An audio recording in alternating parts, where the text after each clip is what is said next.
Ya, ini menjadi pertanyaan karena tentunya menimbulkan polemik di sejumlah kalangan, tidak hanya dari DPR RI yang kemudian sempat berkomentar bahwa ini bertentangan dengan nilai pendidikan nasional, budi pekerti luhur, tapi juga banyak masyarakat yang menilai bahwa ini terlalu menganut gaya pendidikan dari negara negara luar negeri.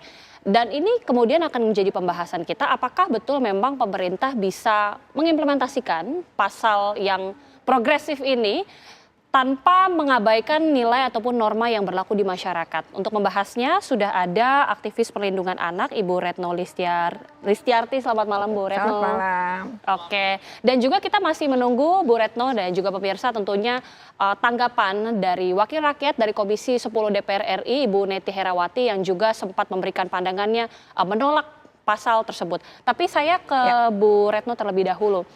Bagaimana melihat pasal 103 ya, khususnya pasal yang mengenai penyediaan alat kontrasepsi. Sebagai pemerhati anak melihatnya bagaimana? Iya, pertama sebenarnya pasal ini tuh harus kita kaitkan dengan pasal sebelumnya ya. Di pasal 101 sebenarnya. Di pasal 101 itu penekanannya adalah pada pendidikan kesehatan reproduksi.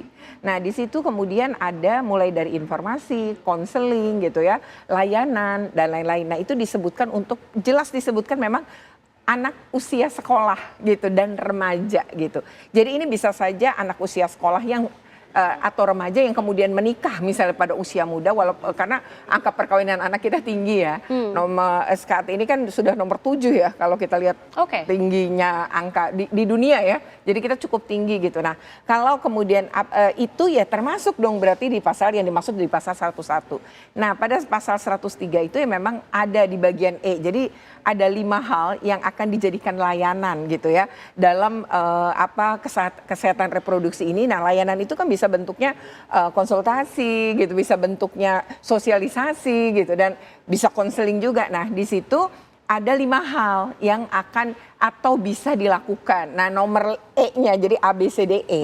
Nomor E-nya adalah sebenarnya jadi penyediaan alat kontrasepsi bagi remaja tadi gitu. Ini sebenarnya bagian dari termasuk pengetahuan apa itu alat kontrasepsi, kemudian jenisnya apa saja gitu. Dan hal ini sebenarnya kan ini kan dilihat dari sisi kesehatan. Kalau saya melihatnya seperti itu, kalau pro dan kontra kita semua juga tidak mau bahwa remaja gitu melakukan hubungan seks bebas, tentu tidak ya, karena ini kan sangat berbahaya. Tidak hanya menimbulkan penyakit menular, tapi juga banyak kan yang kemudian kehamilan yang tidak diinginkan gitu. Nah, pengenalan alat-alat kontrasepsi ini bagian yang muncul kemudian di pasal 101 yang dirinci pada pasal 103. Saya sih ngelihatnya seperti itu. Ini sudut pandangnya karena ini PP Kesehatan tentu dari sisi kesehatan, pro kontra kemudian soal moral dan lain-lain, ini pasti lah kalau di masyarakat kita, karena masyarakat kita kan bicara tentang pendidikan seks secara dini pun hal yang tabu gitu. Ya.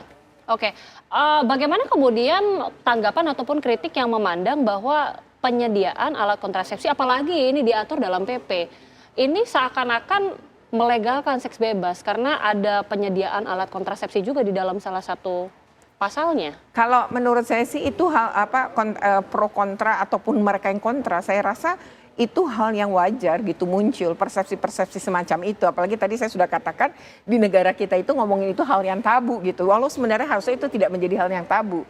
Karena begitu tabu kan anak-anak tuh harusnya kita dorong untuk mau ya berbicara tentang pendidikan seks atau masalah seksual dia itu pada orang dewasa yang dia kenal atau di sekitar dia. Kita dorongnya sebenarnya ke orang tua, pengasuh atau orang dewasa lain yang dia kenal dengan dekat misalnya di rumahnya. Jadi sebaik itu bagian dari keluarga yang melakukan. Namun ketika keluarga merasa tabu berbicara hal itu, anak-anak bisa jadi mencari gitu. Nah, ketika dia mencari nih di internet misalnya, yang muncul kemudian bisa jadi situs-situs pornografi, lalu ngeliat, lalu kemudian akhirnya banyak yang kemudian juga kecanduan atau ingin mencoba gitu. Nah, ini yang sebenarnya kondisi dunia digital saat ini dan anak-anak kita yang lahir pada era ini ya, itu memang mudah sekali kan mengakses hal begitu. Nah, ketika tidak diawasi, tidak diedukasi, bahaya misalnya. Kalau bagi saya sih yang lebih utama adalah tadi pendidikan seksualnya adalah bagaimana pendidikan kesehatan reproduksi gitu. Apa sih resiko kamu ketika usia sekian melakukan hubungan seks, itu sebenarnya bahaya pada organ seksualnya. Kemudian bisa ketika hamil sebenarnya tubuhmu, rahimmu, punggungmu belum siap gitu ya, dan nanti akan menimbulkan tuh berbagai problem di masa depan gitu. Ini sebenarnya hal-hal yang harusnya memang ditanamkan gitu, sehingga anak-anak tuh punya kesadaran nggak mau ngelakuin itu karena juga untuk penghormatan pada dirinya. Ya, karena itu sangat berbahaya. Saya harus hargai tubuh saya. Itu hal-hal yang harus ditanamkan. Berikutnya ya tentu anak-anak harus didampingi ketika lebih baik sih dia bicara tentang itu sama kita, ke orang tuanya ya, daripada mereka mencari sendiri. Oke. Ketika pemerintah kemudian memasukkan salah satu pasal penyediaan alat kontrasepsi di dalam PP, apa sebenarnya urgensinya kalau dalam pandangan Bu Retno sebagai pemerhati anak? Apakah memang angka kehamilan usia dini begitu marak di Indonesia, apalagi kalau kata Bu Retno ini angka 7 untuk perkawinan usia muda? Nah, kalau saya sih menilai, walaupun saya tentu tidak terlibat ya dalam pembuatan PP ini, tidak mengerti juga sebenarnya apa urgensi kemudian dikeluarkan. Tapi saya memandangnya dari sisi unsur kesehatan aja gitu, dan lalu ada fakta dan data nggak gitu. Kalau bagi saya gini ya, mungkin di Indonesia berbeda dengan beberapa negara ya di luar, di mana mereka tuh bisa punya data angka anak-anak yang melakukan hubungan seks aktif itu di usia, misalnya di Amerika Serikat tuh mulai usia 12, kemudian di beberapa negara Eropa 14, itu mengakibatkan mereka melakukan seks aktif karena di sana kemudian berbeda dengan kondisi di kita ya, nilai-nilainya. Nah, mereka punya data tuh secara terbuka. Nah, tetapi di Indonesia itu enggak. Cuma saya ingat ya, saya lupa tahunnya, tapi yang mungkin antara tahun 1990-an lah ya. Itu memang ada data yang salah satu riset yang waktu itu heboh banget juga, kota Yogyakarta sebagai kota pelajar, di mana banyak sekali anak-anak yang kos gitu ya. Kemudian riset itu menunjukkan bahwa mereka kemudian sudah melakukan hubungan seks gitu. Karena tadi ya mungkin pengawasan orang tua yang nggak ada karena mereka kos dan lain-lain. Nah itu waktu itu cukup mengejutkan, pro kontra muncul. Kemudian Jogja sendiri juga menganggap oh nggak kayak gitu dong wilayah kami dan lain-lain gitu.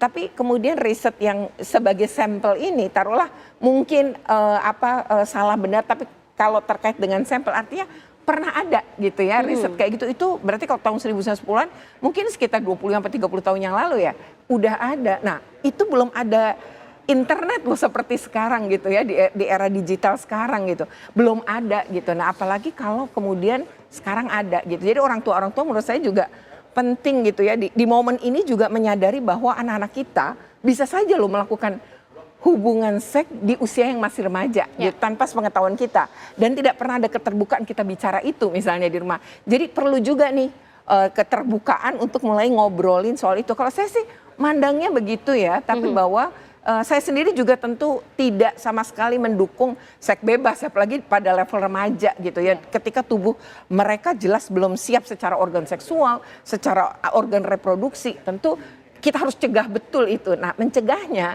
menurut saya bukan tabu membicarakan seksualitas atau kesehatan reproduksi, tapi harus terbuka sebenarnya untuk itu. Oke, kita juga nanti akan menantikan bagaimana penjelasan langsung dari pemerintah yang akan kita masih tunggu. Selain Ibu Neti dari Komisi 10 DPR RI, juga juru bicara Kementerian Kesehatan Ibu Siti Nadia Tarmizi yang mungkin bisa menjelaskan bagaimana pemerintah kemudian mengaplikasikan pasal tersebut tanpa bertentangan dengan norma di masyarakat. Sesaat lagi pemirsa, kami kembali.